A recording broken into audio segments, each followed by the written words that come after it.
आज जब घूमने जाओ तो फिर हड़बड़ा कर यहाँ वहाँ इधर उधर ये भी वो भी मत करना।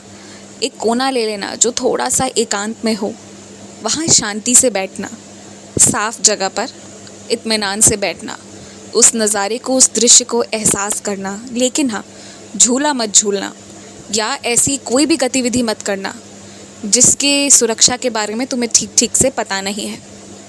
और इतना क्यों घबराते हो तुम? तुम्हारी हार यानी मेरी हार हो जाएगी और तुम्हारी जीत में मेरी जीत निहित है। एक अच्छे इंसान की जीत में साईं की जीत है और एक अच्छा इंसान हारता है ना, तो वो मेरी हार होती है। भगवान कभी हारते नहीं, इसलिए घबराओ मत। सिर्फ अपने साईं समर्थ को स्मरण करो।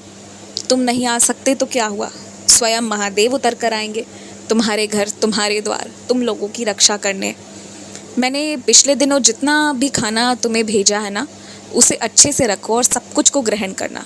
कुछ भी खराब नहीं हुआ है। तुम्हारे पीछे किसी ने उसे बहुत अच्छे से रख दिया था। इतना पैसा लगाकर, इतने मेहनत से इतनी सारी चीज़ें जब भेजी गई हैं तो वो तुम्हें ग्रहण करना ज़रूरी है। उसे खाओ अच्छे से।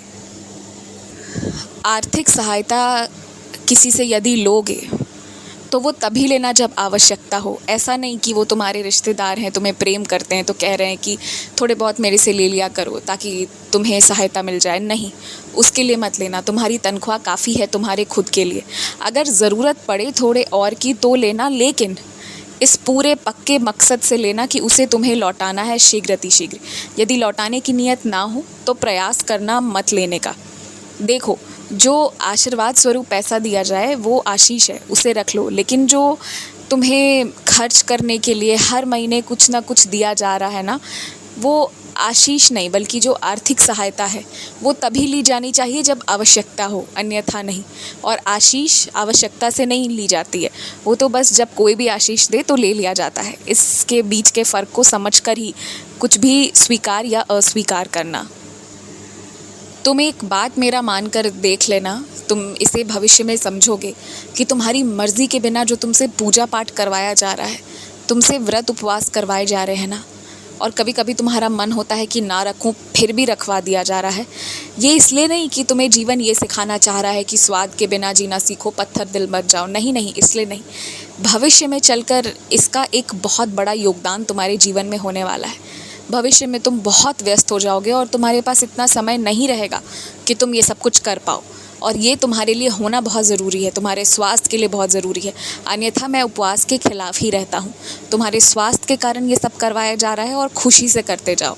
ये एक आशीर्वाद है, इसके बारे में तुम भविष्य में ज़्यादा बेहतर समझोगे।